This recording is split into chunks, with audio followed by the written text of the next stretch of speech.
increased. Then I saw it. Just a matter of time before the slate from the roof was ripped loose and flying through the air. I really thought my time I could hear everything from inside Our the house. house began to twist around from side to side.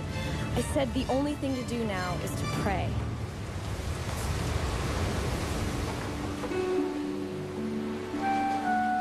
It's September 1938.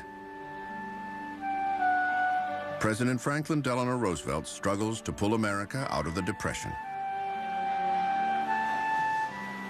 Congress has recently enacted the first national minimum wage, 25 cents an hour.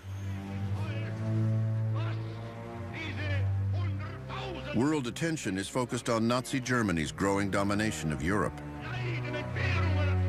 Many people believe war is inevitable. And on the morning of the 16th, the residents of New England's coastal communities are in the last days of a rainy summer. It had been a strange summer in terms of the weather. Unusual heat at various periods throughout the summer, heavy rainfall that created widespread flooding, particularly in the Connecticut River Valley Basin, so all through Connecticut into western Massachusetts.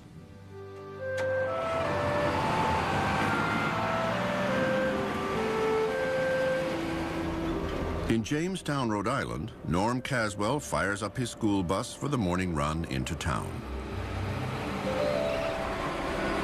As usual, he crosses a one-lane causeway flanked on both sides by Narragansett Bay. The road is built on a sandbar, making it susceptible to flooding during the rainy summer. It's the only way for Caswell to pick up the kids on his route.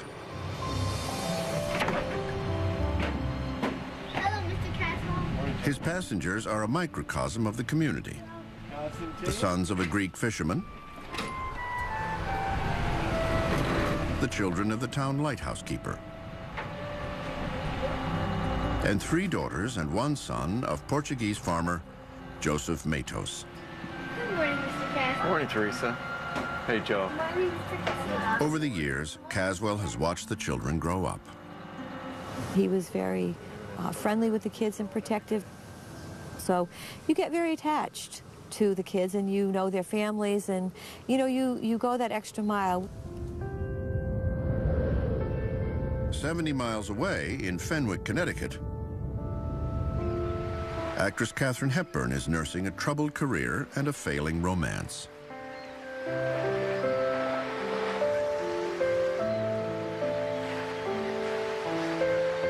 At her family's waterfront home, she distracts herself with books, golf, and swimming. For Katharine Hepburn, it was the most magical place on earth. It was a place where you could run wild, physically and imaginatively. It was summer camp every day of the year. It seems like a pleasant end to a wet season. But 4,000 miles away, a tempest is brewing in the Atlantic near the Cape Verde Islands off the coast of Africa. The islands are the birthplace of many tropical storms. They mark the edge of a huge, deep pool of warm water, and heat is the fuel that can transform a tropical storm into a deadly hurricane. Cape Verde hurricanes are purely tropical. Their processes in both formation and intensification are purely tropical, which means that they have the potential to be most efficient at turning the energy from the ocean's surface into wind energy and therefore produce the strongest hurricanes. During the first week of September, just such a storm is spawned. It starts as a cluster of thunderstorms. As it crosses these warm waters, it sucks up more and more energy. By the 14th, its winds reach 74 miles an hour, officially making it a hurricane.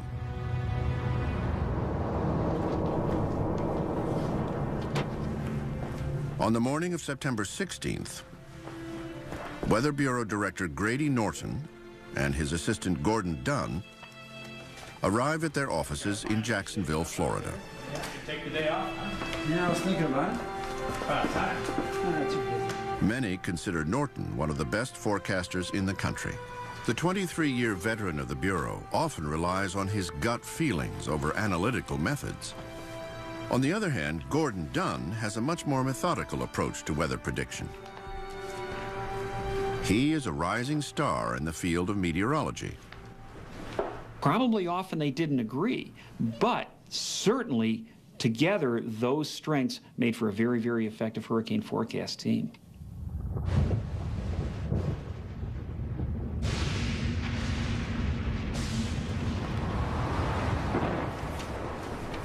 You ready? Yeah, take a look at this. 3 years earlier, both Norton and Dunn had witnessed the calamitous Labor Day hurricane of 1935 that devastated the Florida Keys. They had warned people of the approaching storm, but had vastly underestimated its intensity.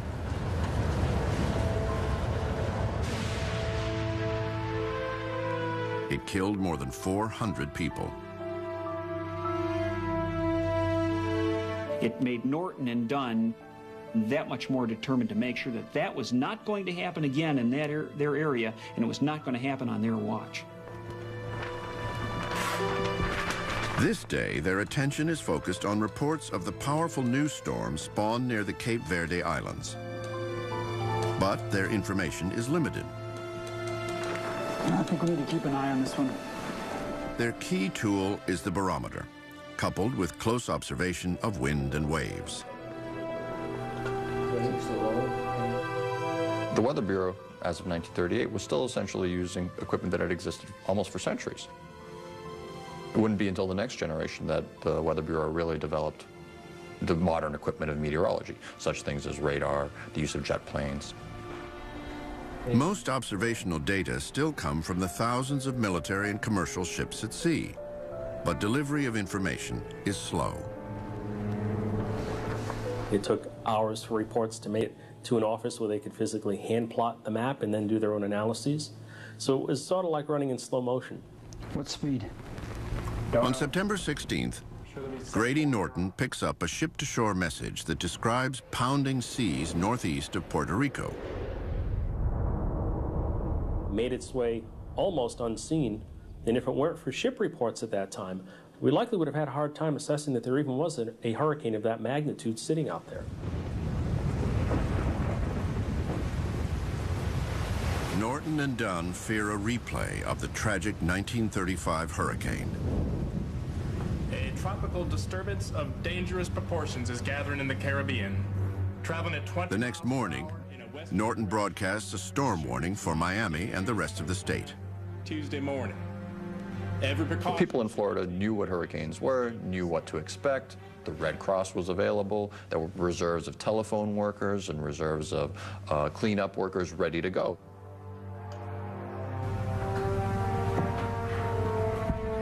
On the evening of Monday, September 19th, the forecasters receive some welcome news.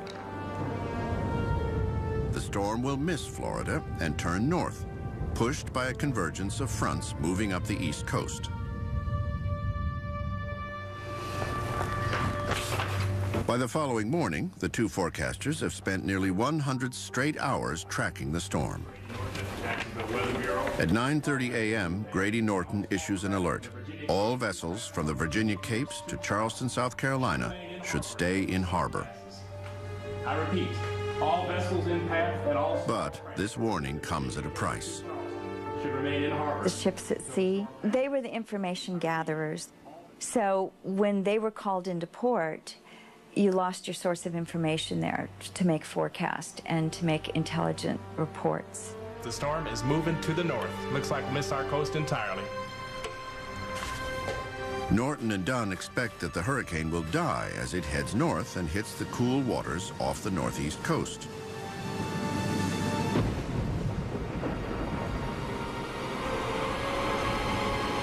"1,100 miles north, Norm Caswell delivers his busload of children safely home.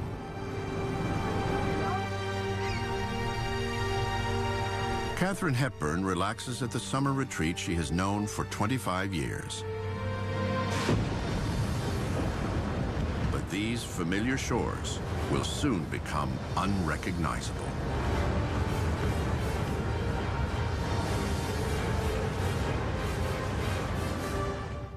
Rainwater had been driven right into the house. Well, suddenly, a wall of water poured through the back door of the little The kitchen. phone had gone out.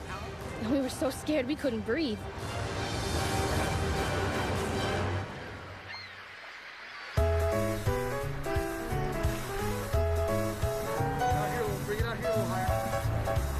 Tuesday, September 20th, 1938. Along the northeast coast of the United States, families are enjoying the last days of their summer by the shore. We had lots of friends, and it was just innocent children's play. I mean, we bicycled, we went to the movies, we went to the beach, and just it was a lovely, lovely time. In the fishing community of Jamestown, Rhode Island, Norm Caswell takes his usual busload of children home from school. Caswell knows his passengers well, and he knows they're good kids.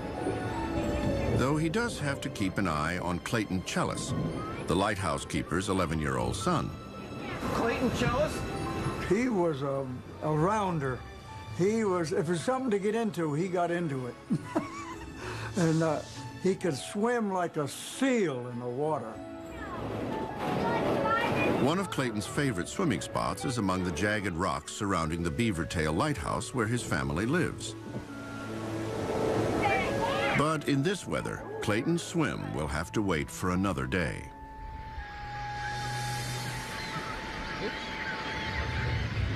About 40 miles away, on Napatree Point in Watch Hill, Rhode Island, the Moore children play at their summer home, a place they call heaven on earth. Their father, Jeff Moore, runs a successful elastic factory. A former high school football captain, he once led his team to a 122-0 victory. Since his days of gridiron glory, he's bulked up to more than 200 pounds. He's known as a down-to-earth and generous man to both his family and his employees. If a woman was pregnant, needed some money, he'd reach in his pockets and pull out money, which was like lettuce, and give it to her. Hey, Mom. Sweetie, come on up here. During the summer months, the Moore children notice a difference in their mother, Catherine. You get me wet. Oh, hey, Mom's turn. Of the husband and wife, she was a bit more reserved. But the children said when they got to the shore, she was a little lighter-hearted, a little more fun. They really went there to relax and kick back. The family's three-story home, nestled between Little Narragansett Bay and the Atlantic Ocean, is built on a barrier beach.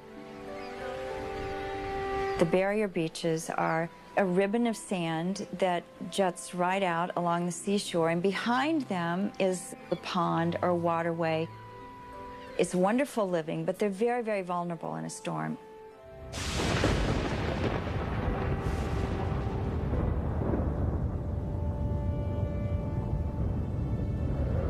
"40 miles away, rain is falling in Connecticut.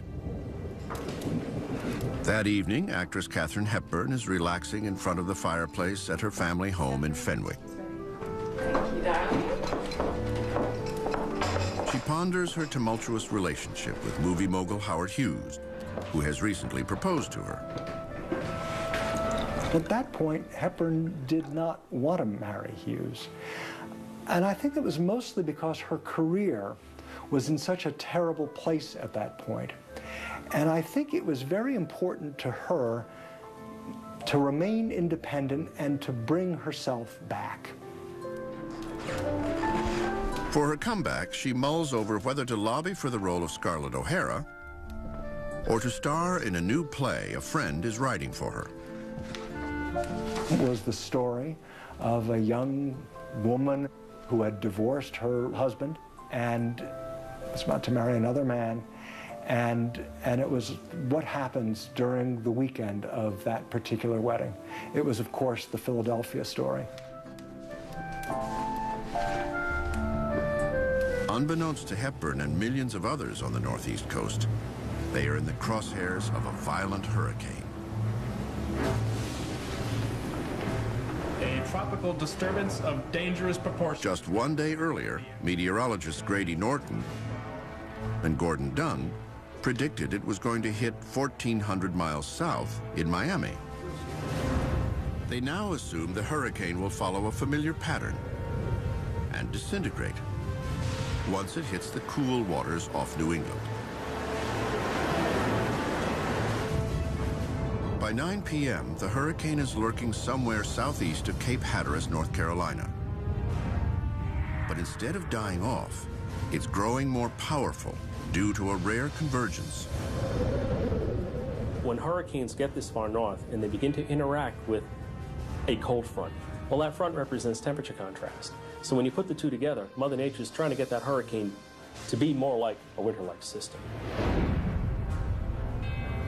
These temperature contrasts, along with a jet stream, a river of air roaring through the atmosphere, cause the hurricane to grow larger and transform it into what is called an extratropical cyclone. It is a transition that, by definition, can possess remarkable amounts of energy, power in the atmosphere. And if they are directed toward a coastline, can have dramatic results. The jet stream greatly expands the reach of wind and rain generated by the hurricane, giving it the potential to strike an area more than 500 miles wide. And it helps double the hurricane's speed to over 40 miles an hour. It is now one of the fastest on record, moving so rapidly that it doesn't have time to die out over the cold waters of the North Atlantic.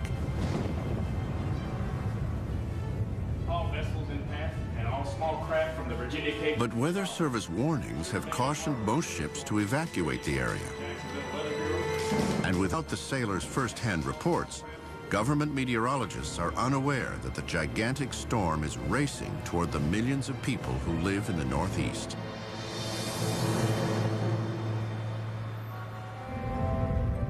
Back in Watch Hill, Rhode Island, the Moore children prepare for bed. Mommy, it's been raining a lot lately. Yes, it has. Before going to sleep, 8-year-old Kathy Moore quizzes her mother about the recent spell of rainy weather. The subject was storms, typhoons, and so forth and so on, and my mother was explaining the difference between them to me. Kathy remembers saying, "What is a hurricane?" And her mother saying, "Oh, don't worry about it. Hurricanes don't come to New England." Okay. Next week. People had no clue that one of nature's most powerful historical weather events was about to come crashing ashore.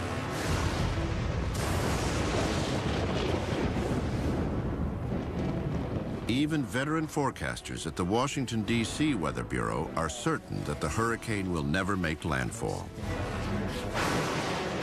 A young meteorologist will discover the storm's actual path. But will anyone listen to his warnings?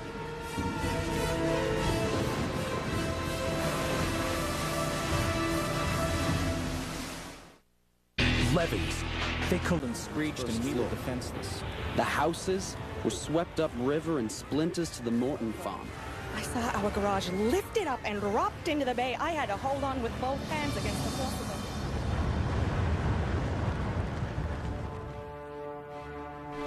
it. Looks like it could be another Cape Verde. Wednesday, September 21st, 1938. For the past week, meteorologists Grady Norton and Gordon Dunn have been monitoring a storm born near the Cape Verde Islands off the coast of Africa. Any other characteristics? From their offices in Jacksonville, they've tracked the hurricane as it narrowly missed the Florida coast and then veered north. The Weather Bureau really believed that the hurricane of 1938 would do what all the others had done, that it would turn and go out to sea and be forgotten. Once it's north of Florida, the hurricane is out of Norton and Dunn's hands. It now falls under the jurisdiction of the Weather Bureau's Washington, D.C. office. How you doing there, Bill? Hey, Charlie. You get the pressure readings? Yeah. One bright up-and-comer at the D.C. office is 28-year-old junior forecaster Charles Pierce. Pierce is part of a new generation of meteorologists. In 1938, the Weather Bureau had a tradition of forecasting by experience. And about that period of time, there was a new school of forecasting that would look at frontal analysis and air masses. And that was something different than what had been the tradition of the Weather Bureau up till that time. This new school was more systematic than their seasoned counterparts, using physics and mathematical formulas to predict weather patterns. Pierce has the benefit of these new scientific theories, but he has only seen a few hurricanes. That meant that he was going to pay more attention to the actual data at hand and be less biased by the fact that storms in that area turned a certain way and wound up in a certain location.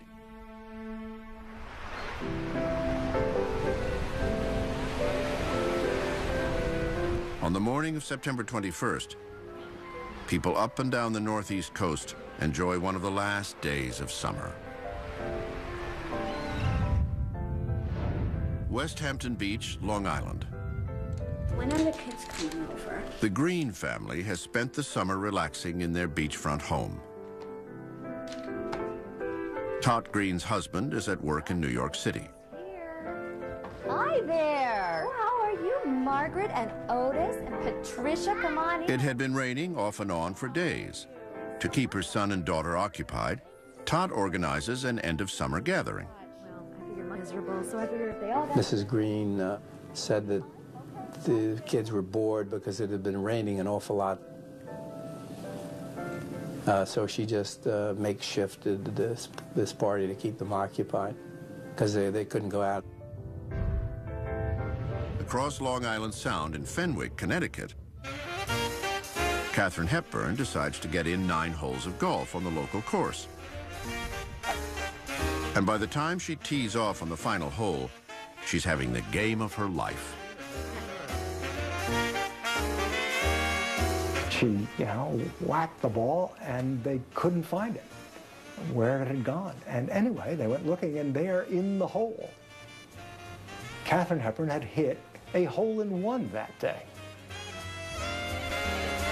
It was her first. She finishes with a score of 31, a personal best. On the island of Jamestown in Rhode Island, bus driver Norm Caswell has his normal load of 9 kids in the back of his school bus. You all sit down and behave yourselves. As usual, Clayton Chellis is acting up, while the rest of the children are well behaved. 12 p.m. At the Moore House in Watch Hill, Rhode Island, the family sits down to lunch. Outside, the wind is whipping whitecaps across Little Narragansett Bay. 12-year-old Jeffrey Moore Jr. notices something strange. The sky was orange. I had never seen a sky like that before. And there were black wisps of cloud scooting through this. Thought maybe it was the devil. Is she okay? Yeah, just a little warm. Just warm. His father, Jeff Moore Sr., doesn't even notice the ominous weather. The 40-year-old has had shooting pain in his chest all day. Jeffrey? As the family finishes up lunch, Jeff suddenly slumps over. Jeffrey! Jeffrey! Jeffrey! Katharine immediately calls the doctor. The children are terrified. To see that big man ready to die scared the hell out of me. Moore is having a heart attack. At the Washington, D.C. Weather Bureau,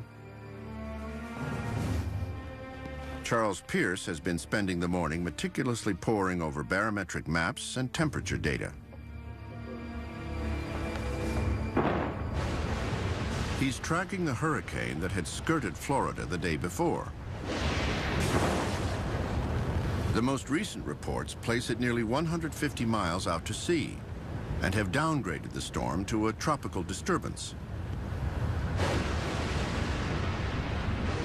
But a few things strike Pierce as odd. First is a radio report from a luxury liner. The captain had heeded Weather Service warnings and hugged the Virginia coast to avoid the storm. Nevertheless, high seas and heavy winds buffet his ship.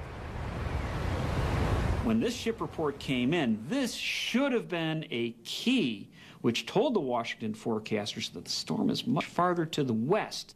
A barometer reading near 30 denotes a clear day.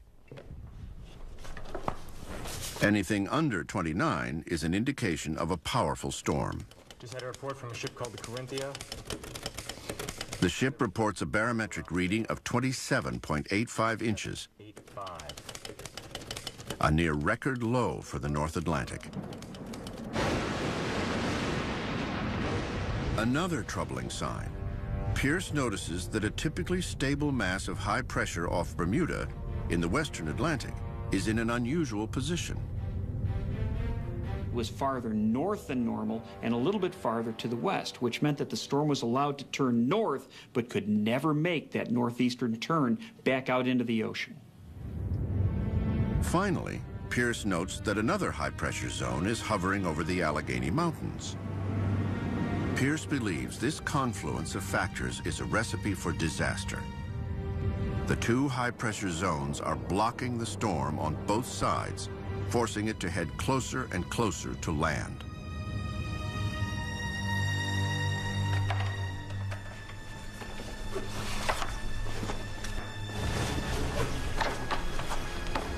Where are you going? Gotta go and see Mitchell. What for? In spring right now. I think we've got a hurricane on our hands.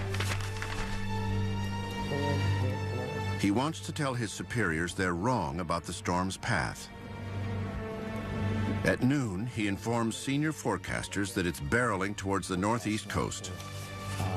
I noticed something about these noon forecasts. Basically, they told him, we are the meteorologists, we have the final say, and when we want your opinion, we'll ask you, thank you very much.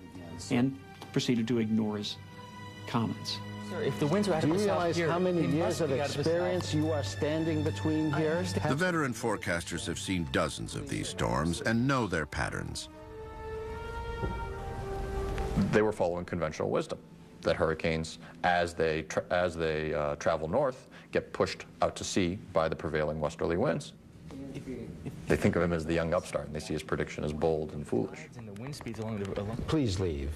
Would you at least Please look at the maps? Leave.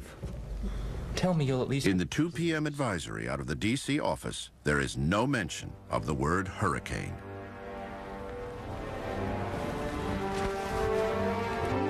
Within the next few hours, forecasters will learn just how wrong they are.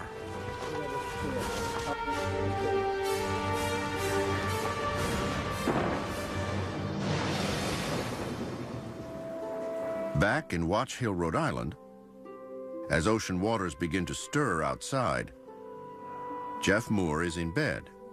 He's had a mild heart attack and is following the doctor's orders of rest with no excitement or exertion.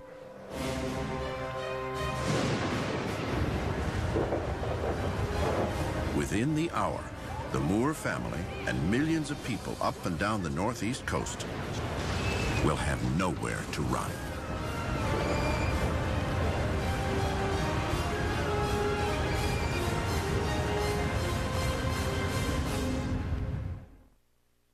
Violent Earth. September 21st, 1938, 3 p.m. The northeast coast of the United States is caught in the jaws of a monstrous hurricane with 100-mile-an-hour winds. It is the worst in this region in more than a century. At 60 miles an hour, the hurricane is moving so fast that its eye, usually a respite from the storm, hardly provides a break. Waves as high as 50 feet strike the coast with such force that they register on seismographs in Alaska. And still, forecasts do not mention the word hurricane. Even if they had, the storm knocked out communications as soon as it sped ashore. So as the forecasters were trying to keep up with the storm was actually coming on shore on Long Island, and just as the forecast was being changed, people were being drowned in downtown Providence, Rhode Island. Around 3:30 p.m., a 20-foot storm surge, as high as a 2-story building, smashes into the coastline. Witnesses talk about this massive black water. It's almost like a huge wall in front of them that all of a sudden dominates their landscape and then crashes upon them with a thunder. The earth shakes, like the gates of hell are falling apart. In West Hampton Beach, Long Island, 11 neighbors have sought shelter in Tot Green's wood frame home. But it is no protection against the storm surge. The water started to roll over the dunes, and my recollection is it was just wave after wave after wave coming in, and you could see them getting higher and higher. The whole ocean floor was sucked out to the horizons. So it was just as if there was a skim of water all the way out to the horizon. And then suddenly this huge, unbroken wall of water started coming, just rolling towards us. Follow me, come on. Yeah. As the storm surge hits, the ground floor fills with water. Tot orders everyone upstairs.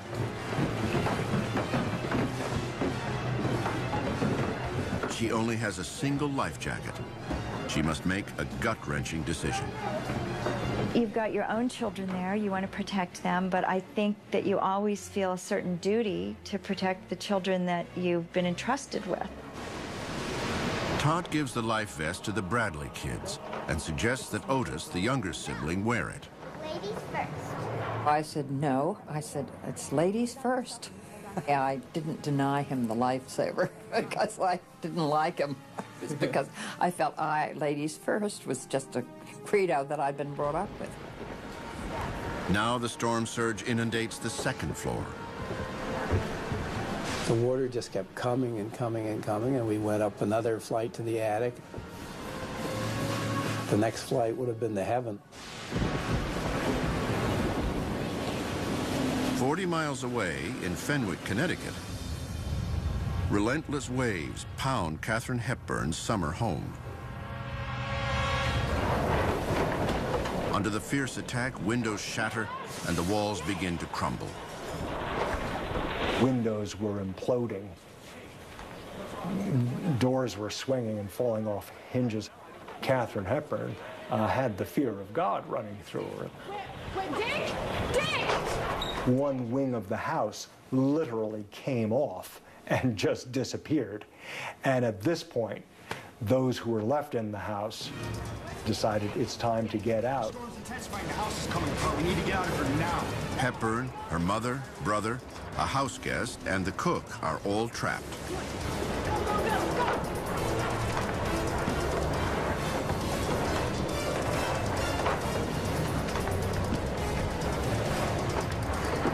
Katharine's brother Dick throws a rope out the dining room window.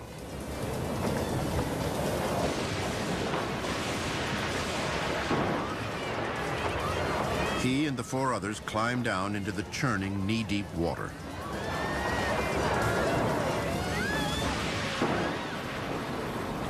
"70 miles east in Jamestown, Rhode Island, bus driver Norman Caswell reaches a narrow, one-lane causeway. But the road, which usually separates 2 coves, is now overrun by water. Caswell is a quarter-mile away from his next stop, the home of Joe Matos. He is the father of 4 of the children on the bus. Matos is on the far side of the causeway, where his car has stalled in the floodwaters. He wants to make sure Norman Caswell doesn't make the same mistake. Joe Matos was at the corner of his property, and he tried to flag down Norman Caswell to let him know of the impending danger.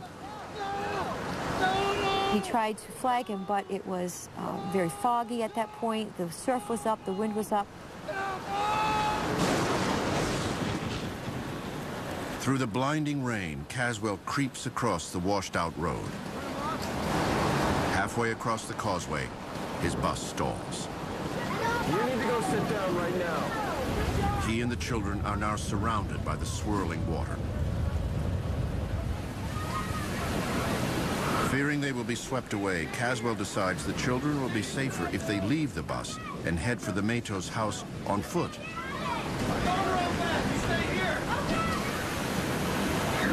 He believes it is the only way to protect the children. He got out of the bus. At that point, the wind was knocking him over, and he made it to the back of the bus. And he opened the door. Go, hold hands! Go, hold hands! I want everyone to hold hands. You come out first. Joe Matos watches from atop high ground at the end of his property. It's okay. As one by one, the children jump out of the bus. Stand up. Come on, you go. Come on down. Then, through the salty spray, Matos spots a towering wall of water barreling toward the causeway. Daddy! And his children. Joe! Daddy! Joe! 40 miles away in Watch Hill, Rhode Island, seawater has now engulfed the first floor of the Moore family's three-story home. Over here. From the second story, the family watches the storm surge wash away the home next door. Okay, all right? Everything's going all right. Moments later, a teenage neighbor bursts into the room. Where's your family? They said, "Where is your family?" He said, "They're gone." And then it all hit them that what gone meant was really gone. The emotional shock of seeing loved ones before their very eyes washed out to sea and drowned, they hadn't even begun to deal with. They couldn't take time for it. Without warning, the second floor begins to fall like a trap door. The house is collapsing beneath them. The rising water drives all 11 people to the attic.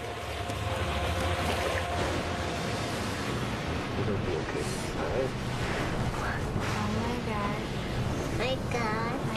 Two of the Moore girls begin to recite the Catholic act of contrition. Their sister Kathy clutches her rosary. It's okay, sweetie. It's okay. Okay? We firmly believed in heaven. And I guess we thought we were very good children because we were quite sure that we were going to heaven if we died. Okay? I promise. We're all together. 12-year-old Jeffrey Moore readies himself to drown. We're gonna make it. We're gonna make it. I was deciding whether I would do it quickly, like that, or whether I'd fight it. And I decided I'd do it quickly.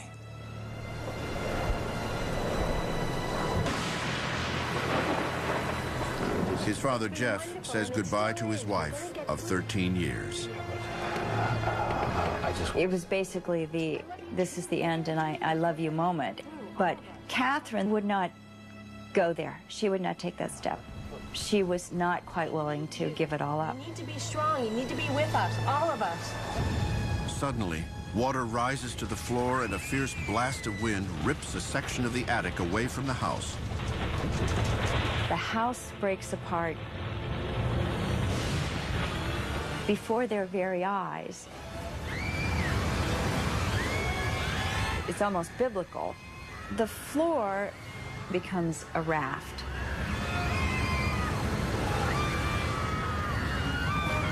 Everything underneath us, all the underpinnings, broke up, and it seemed like all of a sudden, there we were, sailing on the house. All that remains is a section of floor with two iron pipes sticking up and a piece of roof. Jeff Moore grabs one of the pipes, and the rest of the group hangs onto it. Massive waves push the attic floor into Little Narragansett Bay. The family has no idea where they are headed or if they will survive.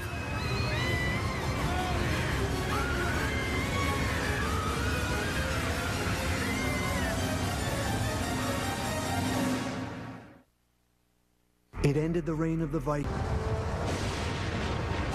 Wednesday, September 21st, 1938.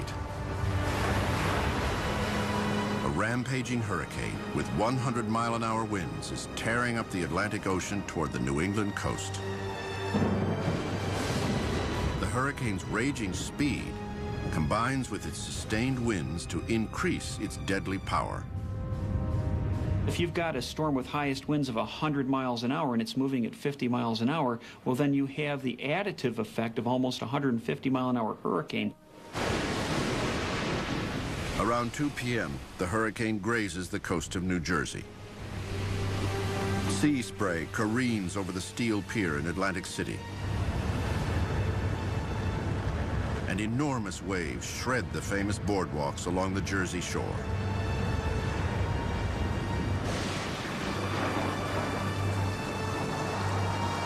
In New York City, wind gusts of 120 miles an hour cause the Empire State Building to sway. But even those feeling its power have no idea that this storm is actually a hurricane.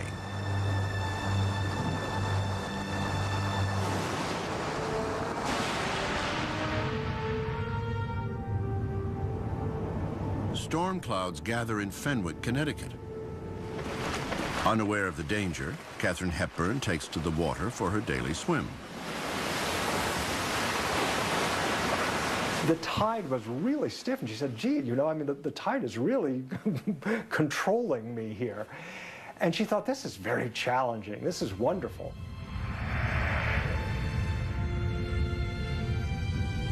By 2:30 p.m., the storm is less than 50 miles from Long Island. It was very sneaky. It stayed just far enough offshore that the people on the beaches that were having church picnics and going down there to watch the waves couldn't see it. It was just out there waiting to turn and hit them.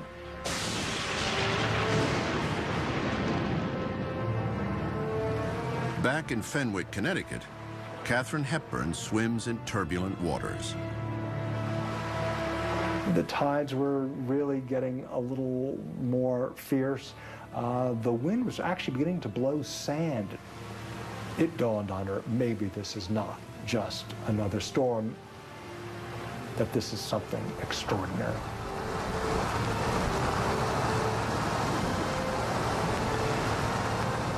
By the time she reaches her home, the surf is crashing over the seawall and onto the lawn.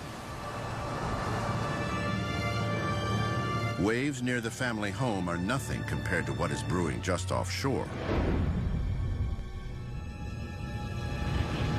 One of nature's most devastating forces, the storm surge. Storm surge is the piling up of water along the coastline caused by the force of the winds against the ocean's surface. As you force that water up the bays, the inlets, the estuaries, it's like filling a bathtub. You are surrounded on three sides. That water has only one place to go, up in its elevation. It is this deadly wall of water that typically causes at least 3/4 of a hurricane's fatalities. Today, this effect will be amplified by the tides, which are at their peak.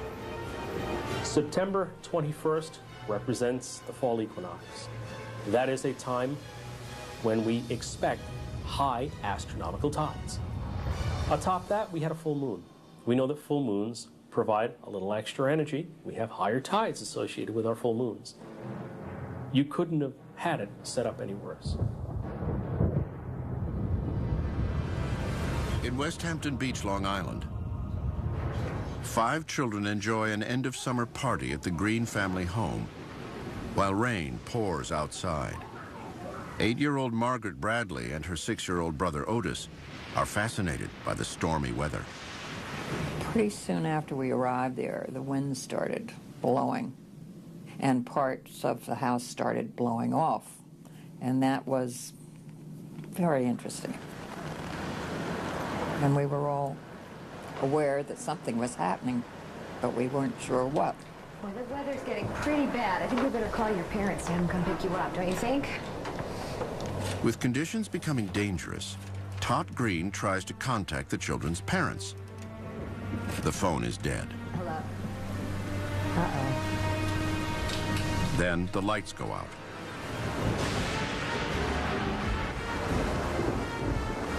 "100-mile-an-hour winds are whipping through the trees. It is just before 3 p.m. The full force of this brutal hurricane slams into the coast with astonishing strength.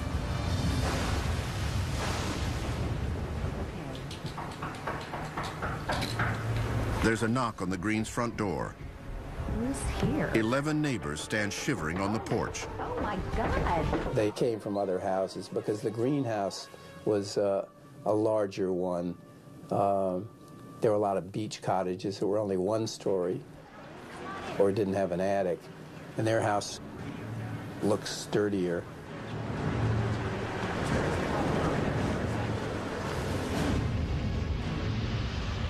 "75 miles across Long Island Sound in Watch Hill, Rhode Island, a servant has driven Ann and Kathy Moore home from school. The 2 girls breathlessly recount their adventurous ride home through the wind and rain. They thought this was extraordinarily exciting, the wind out, and this question that the car was perhaps going to blow off the road. Suddenly, waves and screaming winds pound the house, shattering windows. Exhilaration turns to terror. The hurricane is upon them. Within minutes, water and debris pummel the house as high as the 2nd story. Jeff Moore, who earlier that day suffered a minor heart attack, is summoned from his bed to help nail shutters over broken windows. Downstairs, Catherine gathers food and other supplies. When she opens the basement door, she's shocked to discover that it's already flooded. With the water rising rapidly, there is no escape. Jeffrey!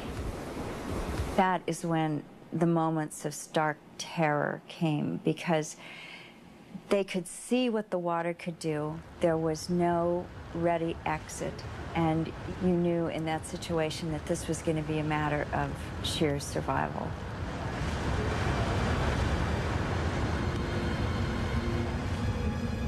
"40 miles east in Jamestown, Rhode Island, rain pours onto the already saturated ground. At around 3 p.m., bus driver Norm Caswell carefully maneuvers his vehicle over the waterlogged roads after picking his passengers up from school.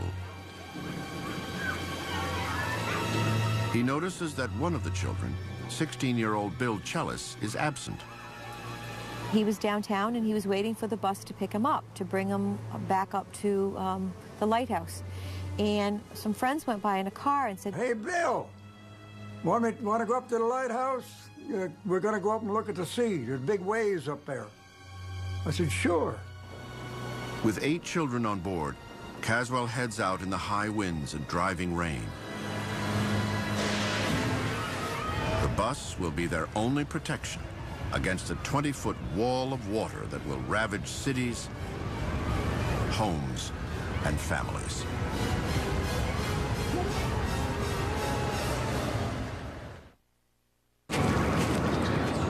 Go ahead, push it. It is late afternoon on September 21st, 1938. And a ferocious hurricane has taken the northeastern United States completely by surprise. With no time to take cover, millions of people have been swept into the maelstrom. And the storm has found ideal conditions when it crashes ashore. Normally, hurricanes fade quickly when they leave the ocean, deprived of the warm water that is their fuel. This time is different. The 4 days preceding the hurricane, there had been pretty steady, hard rainfall. There was widespread flooding. New England was essentially a warm pool of shallow water. The hurricane continued to travel on land as if it was believing it was on water. The storm's violent winds and 20-foot storm surge flattened the New England coast. The Blue Hill Weather Observatory near Boston registers wind gusts of 186 miles an hour. Then, the instrument measuring the wind speed breaks. New London, Connecticut is under 8 feet of water. Severed power lines ignite buildings, creating an inferno. Providence, Rhode Island is engulfed with water as Narragansett Bay rips ashore. It was almost as if you had turned on a spigot in a glass of water. The water rose that quickly through the streets of Providence. West Hampton Beach, on the south shore of Long Island, has already been hit by the storm surge. Okay, we have everyone. We have to stay calm. We're going to find a way out of it. Tot Green, her 2 children, and 14 others huddled together in the attic. Everybody was scared to death. Nobody was really talking back and forth. We were just all sitting there, sort of stupefied. The house is getting pummeled with huge waves. Chunks of debris are flying into the house. They fear that their roof is going to rip off. Using a crowbar, some of the men punch a hole in the roof. If the water rises much more, it will be their final exit.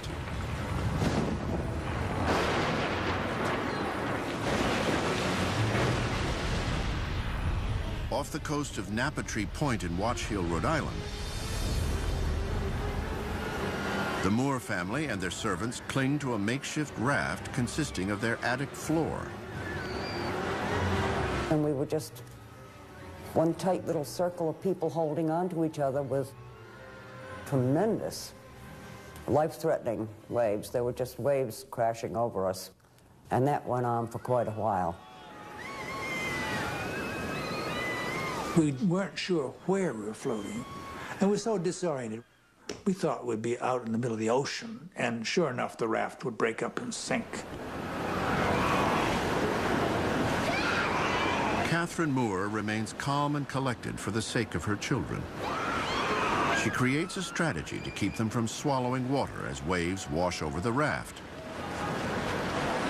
My mother would give a signal, and then we all, and then when the wave went, whew, and then here comes one, and then, whew.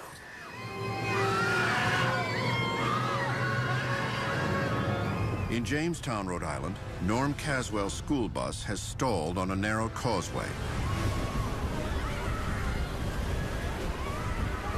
Afraid the bus will be swept away, he's led the children out into the storm. Come on, I got you, boys. I got you.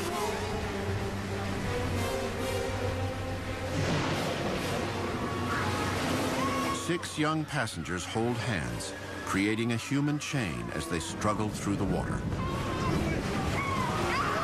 Caswell is carrying the 2 youngest children in his arms. Nearby, Joe Matos watches helplessly as the 20-foot storm surge heads right toward the bus and his 4 children. Then there's this huge inundation, and there's a sense of chaos. And all of a sudden, the whole area is underwater.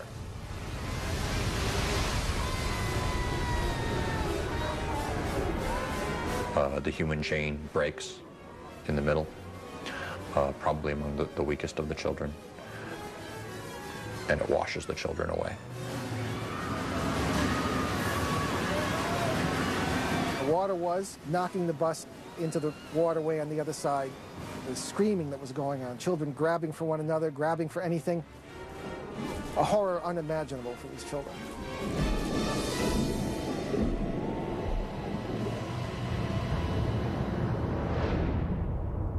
Meanwhile, Katharine Hepburn and 4 others brace against the torrential rains and piercing winds as they trudge through knee-deep water.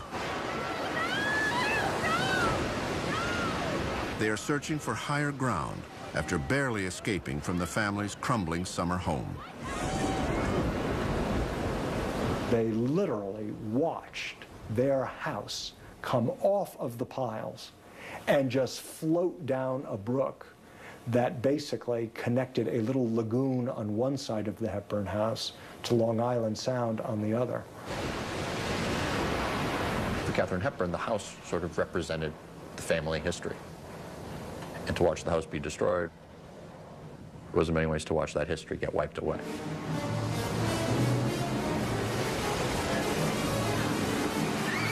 "40 miles away, the sea continues to punish the Moore family's makeshift raft. Somehow, we managed to hang on and not be washed off. Suddenly, 12-year-old Jeffrey sees a pair of sharks circling the raft.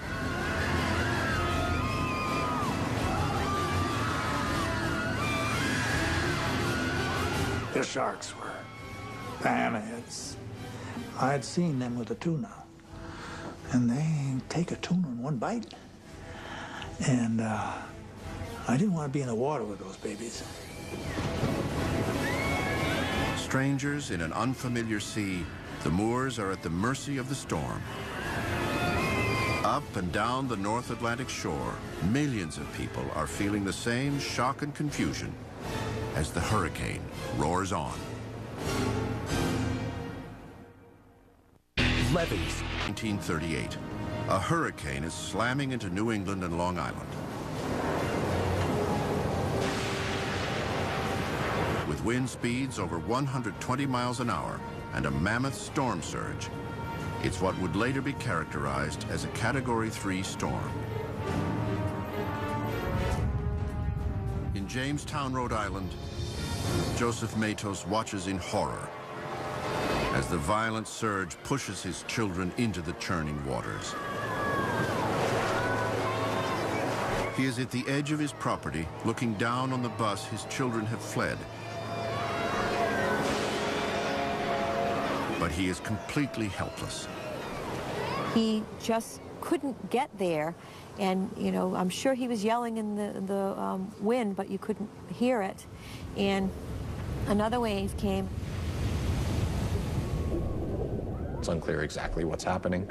What is clear is that his children are getting washed away, and it's not certain that he's ever going to be able to find them.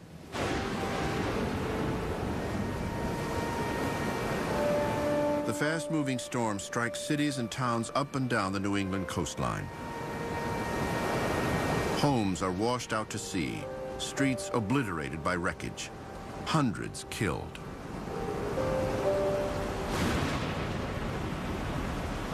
Finally, after 2 hours, the waves begin to calm. Floating on a section of their house, the Moore family is relieved to spot a familiar location.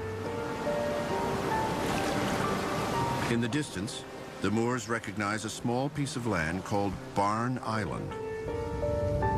On any other day, it's an easy 1-mile sail from their home. With that, all fear went from me.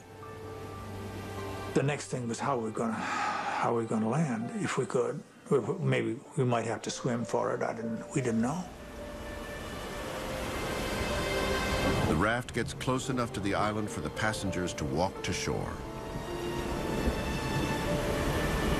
After we got off that raft and through the debris and onto the shore, that raft split in two.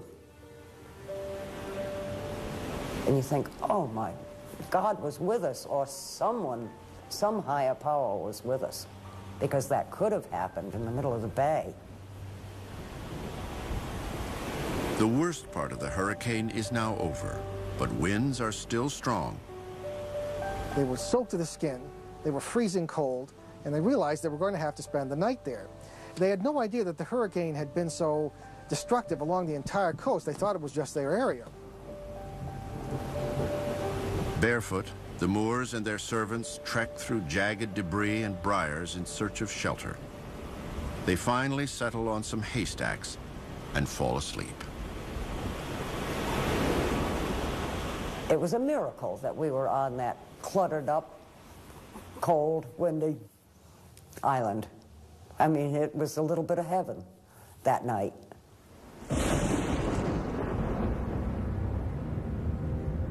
West Hampton Beach, Long Island. We need a Around 5 p.m., the wind and rain have died down. Tot Green and the 16 people who had sought refuge in her attic decide to venture outside to find safer shelter. very steep coming. The landscape had changed rather radically. Houses that had been there hours before were washed away. Sand had moved. It was hard to get your bearings and your location.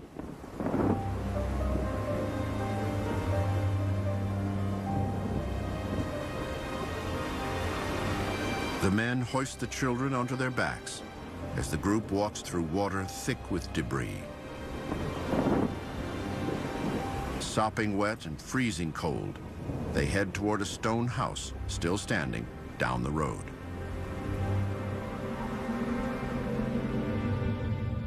By midnight, after traveling more than 300 miles over land, the great hurricane moves north into Canada. Deprived of the ocean water it needs to survive, it weakens and dies.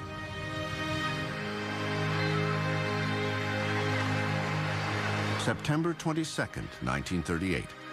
The northeast coast of North America wakes up to a glorious sunrise.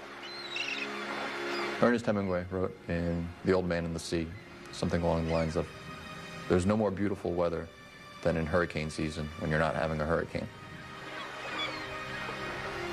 September 22 is this brilliant day, but what is on the ground is chaos, Armageddon.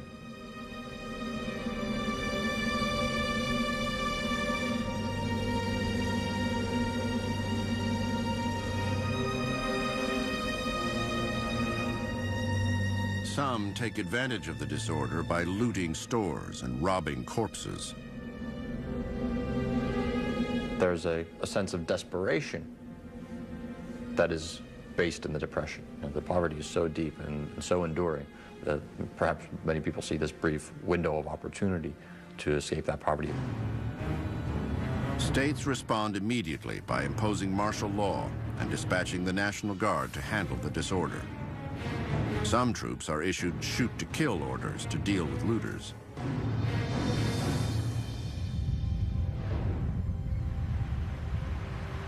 On Barn Island, where Jeffrey Moore Jr. and his family found refuge,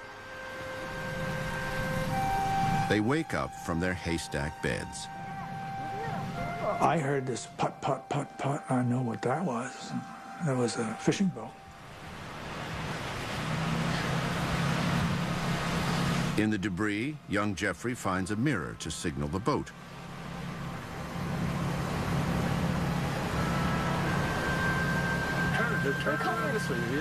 As it approaches, in the distance, the Moore family can see Napatree Point, where their summer home once stood. Napatree Point was really wiped off the face of the earth. The sand was there, the point was there, but the houses were all washed away. I can't imagine how it felt to my parents. Their wonderful, wonderful house that they had built, their love of the sea, the love of the location, the wonderful neighbors, the life we had led there, simply gone. On Long Island, the Green family returns to the site of their home on Dune Road. It is in ruins. But the next morning, a local paper reminds them just how lucky they are. An article claims that Tot and the entire group of people she was sheltering had been swept out to sea. As the waves wash against the abandoned school bus in Jamestown, Rhode Island, an entire region wonders why they were not warned.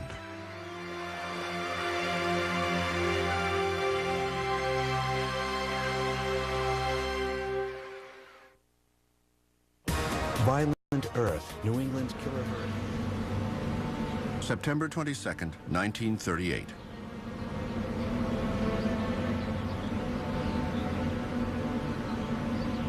A hurricane of unprecedented speed and ferocity has laid waste to more than 1,000 miles of shoreline, from Long Island to Maine. It's like a world turned upside down. Railroad tracks that are just sort of spiraling into nothingness. Sailboats washed up on land. Cars bobbing in water. Neighborhoods that have just become splinters. The storm destroyed 20,000 buildings and damaged 75,000 more. Only 5% of the population has insurance to cover the damage. The morning after the hurricane, Katharine Hepburn and her family returned to the ruins of their summer home in Fenwick, Connecticut.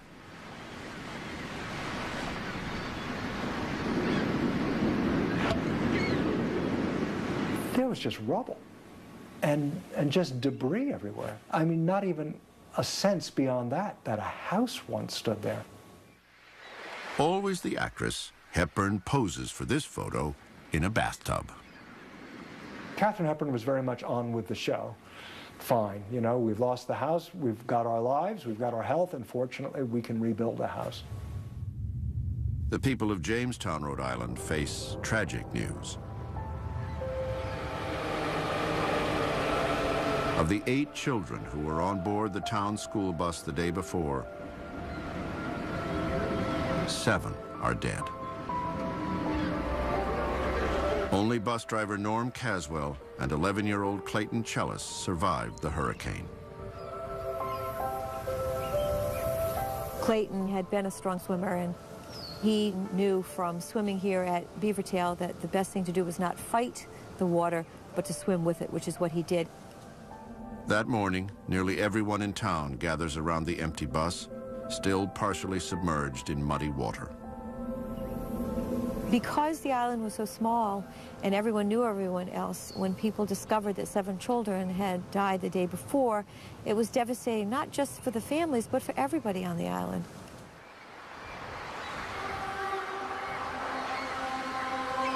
As days pass, one by one, the bodies of the tiny victims wash up on Jamestown's shore. It is a scene repeated throughout New England. 682 people have been killed. High schools become makeshift morgues, while undertakers struggle with shortages of embalming fluid and caskets. There was a journalist who said one of the enduring memories was the smell of dead bodies. He almost felt like he could taste it in his food.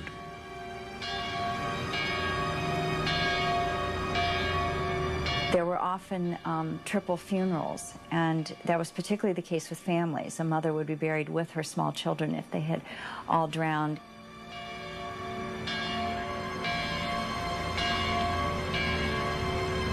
In the storm's wake, tough questions are leveled at the D.C. Weather Bureau. Those in the hurricane's path want to know why they weren't warned. The Weather Bureau said, well, we did announce gale warnings.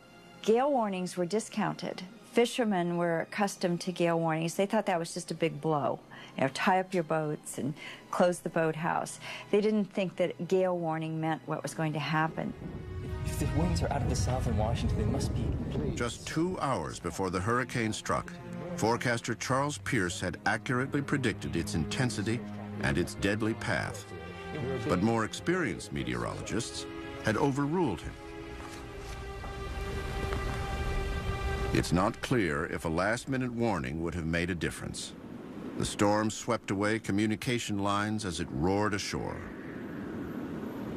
I think within the Weather Bureau, there was the understanding that this was a very unique storm from the standpoint of its motion, where it went, and more importantly, how fast it got there. The public blames the agency for the lack of warning. One critical letter prompts the senior forecaster in Washington to respond that they handled the situation, quote, fairly well under the circumstances. No one at the Weather Bureau lost his job after the storm. One thing that does change in the aftermath of the New England hurricane, the way in which the recovery is handled. Traditionally, private agencies like the Red Cross spearheaded relief efforts. But in the 1930s, President Franklin Roosevelt's New Deal programs become the cornerstone of the relief efforts. The Depression makes it impossible for private charity to keep up with the demand. So what we see happening in New England is the federal government stepping in and taking the place of either private charity or state or local government as a way of giving aid or trying to generate economic growth, which is what the New Deal is trying to do. Tens of thousands of unemployed men found themselves back at work again because of the hurricane. There was another unexpected beneficiary of the hurricane, the airline industry. People who've never flown before are getting on planes. The streets are choked with fallen trees, with debris. Same for railroad lines, which are absolutely torn up and destroyed. All of a sudden, there's a huge demand for flights.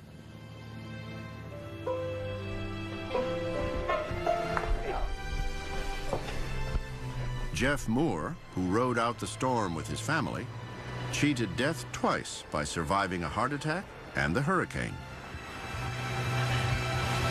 His luck runs out 18 months later when he dies from complications after surgery. He was just 42 years old. He went out so fast that he could only say a few things, including the say goodbye to my sweetheart. His sweetheart, Catherine, never remarries.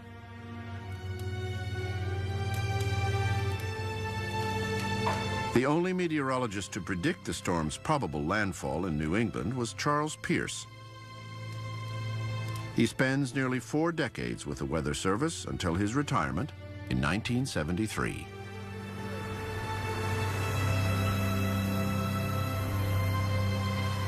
Joseph Matos, who lost 4 children at the causeway, stays in Jamestown, Rhode Island for the rest of his life. He never would talk much about this. He would break down when he did talk about it, naturally. He never got over it, but he had to live his whole life with it.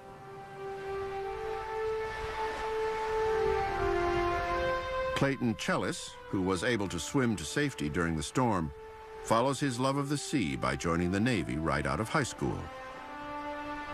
After serving in the Pacific Theater during World War II, he drowns.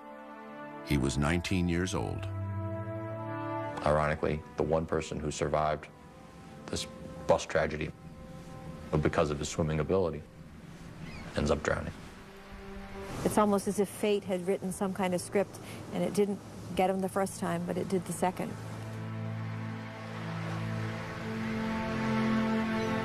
Most residents of Jamestown forgive bus driver Norm Caswell for his actions, believing he had the best interests of the children in mind. Some, however, like Bill Chellis, who was not on the bus, but lost his sister in the hurricane, can't help but still be angry. Well, a stupid, dirty devil should have never tried to go across a one-lane causeway. Just, you couldn't even pass 2 cars. You know. I don't know what the man was thinking of. Of course, hindsight's a great thing, but...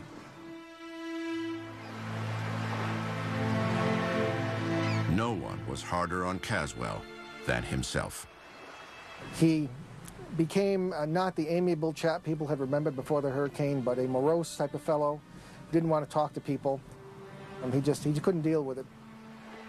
Plagued by depression, he dies 8 years after the storm, at the age of 54. In the end, Katharine Hepburn does not marry Howard Hughes. Nor does she get the part of Scarlett in Gone with the Wind. The great hurricane of 1938 does, however, mark a crossroads in her life. Just as she rebuilt that house, just as she wanted it, she rebuilt her career, starting with the Philadelphia story. And after that, she really became the grande dame of American movies.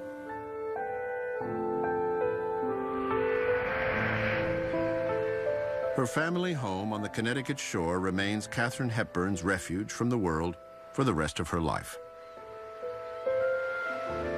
She dies there in 2003 at the age of 96.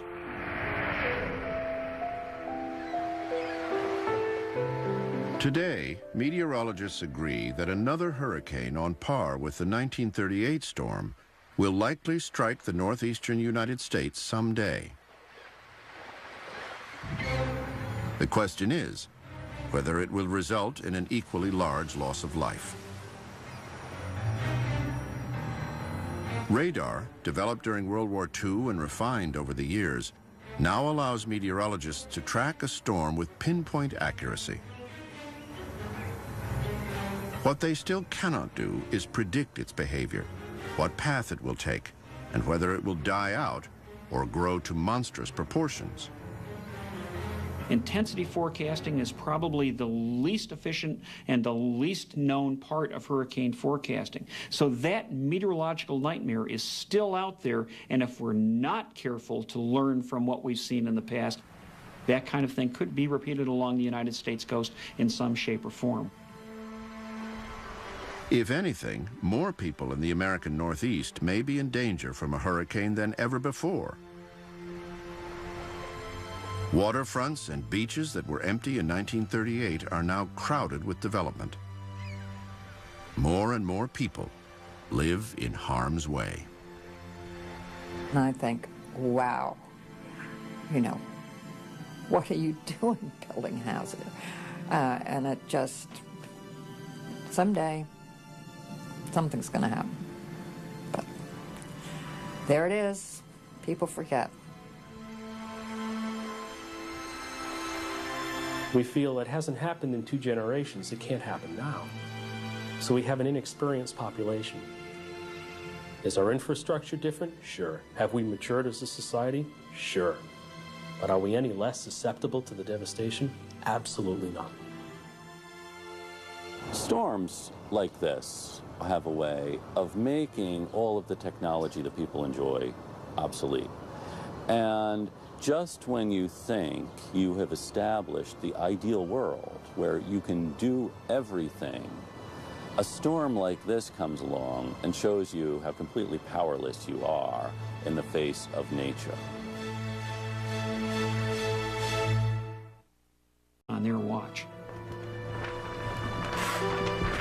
This day, their attention is focused on reports of the powerful new storm spawned near the Cape Verde Islands. But their information is limited. I think we need to keep an eye on this one. Their key tool is the barometer, coupled with close observation of wind and waves. The Weather Bureau, as of 1938, was still essentially using equipment that had existed almost for centuries. It wouldn't be until the next generation that the Weather Bureau really developed the modern equipment of meteorology, such things as radar, the use of jet planes. Most observational data still come from the thousands of military and commercial ships at sea, but delivery of information is slow. It took hours for reports to make it to an office where they could physically hand plot the map and then do their own analyses. So it was sort of like running in slow motion. What speed? On September 16th, Grady Norton picks up a ship-to-shore message that describes pounding seas northeast of Puerto Rico. Made its way almost unseen, and if it weren't for ship reports at that time, we likely would have had a hard time assessing that there even was a hurricane of that magnitude sitting out there. Norton and Dunn fear a replay of the tragic 1935 hurricane. Weather Bureau Director Grady Norton and his assistant Gordon Dunn arrive at their offices in Jacksonville, Florida. Take the day off? Yeah, I was thinking about it. Many consider Norton one of the best forecasters in the country. The 23-year veteran of the Bureau often relies on his gut feelings over analytical methods. On the other hand, Gordon Dunn has a much more methodical approach to weather prediction. He is a rising star in the field of meteorology. Probably often they didn't agree, but certainly together those strengths made for a very, very effective hurricane forecast team.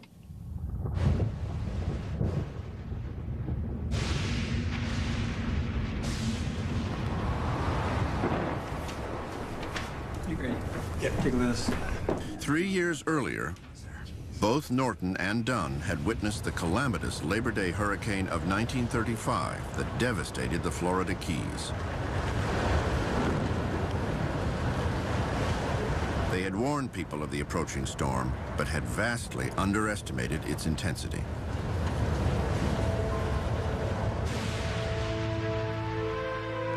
It killed more than 400 people. It made Norton and Dunn that much more determined to make sure that that was not going to happen again in their area, and it was not going to happen. Was the most magical place on Earth. It was a place where you could run wild, physically and imaginatively. It was summer camp every day of the year. It seems like a pleasant end to a wet season. But 4,000 miles away, a tempest is brewing in the Atlantic near the Cape Verde Islands off the coast of Africa. The islands are the birthplace of many tropical storms. They mark the edge of a huge, deep pool of warm water, and heat is the fuel that can transform a tropical storm into a deadly hurricane. Cape Verde hurricanes are purely tropical. Their processes in both formation and intensification are purely tropical, which means that they have the potential to be most efficient at turning the energy from the ocean's surface into wind energy and therefore produce the strongest hurricanes. During the first week of September, just such a storm is spawned. It starts as a cluster of thunderstorms. As it crosses these warm waters, it sucks up more and more energy. By the 14th, its winds reach 74 miles an hour, officially making it a hurricane.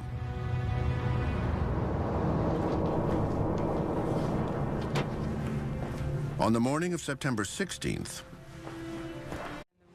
wind increased. Then I saw it. Just a matter of time before the slate from the roof was ripped loose and flying through the air. I really thought my time I could hear everything from inside Our the house began to twist around from side to side. I said the only thing to do now is to pray.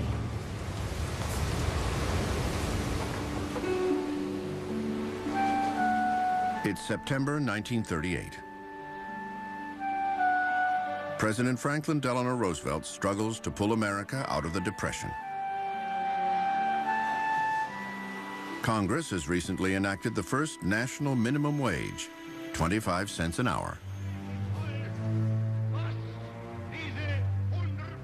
World attention is focused on Nazi Germany's growing domination of Europe. Many people believe war is inevitable. And on the morning of the 16th, the residents of New England's coastal communities are in the last days of a rainy summer.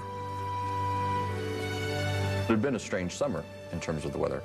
Unusual heat at various periods throughout the summer, heavy rainfall that created widespread flooding, particularly in the Connecticut River Valley Basin, so all through Connecticut into western Massachusetts.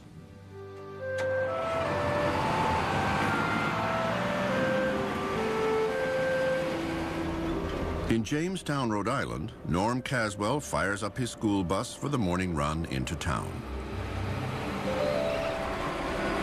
As usual, he crosses a one-lane causeway flanked on both sides by Narragansett Bay.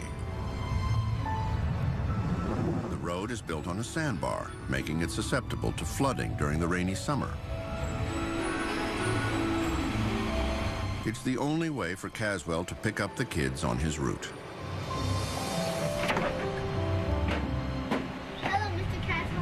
His passengers are a microcosm of the community. The sons of a Greek fisherman, the children of the town lighthouse keeper, and 3 daughters and 1 son of Portuguese farmer Joseph Matos. Good morning, Mr. Caswell. Morning, Teresa. Hey, Joe. Morning, Mr. Caswell. Over the years, Caswell has watched the children grow up. He was very friendly with the kids and protective.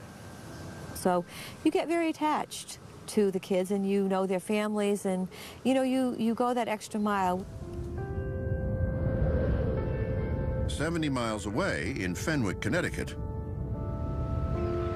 actress Katharine Hepburn is nursing a troubled career and a failing romance.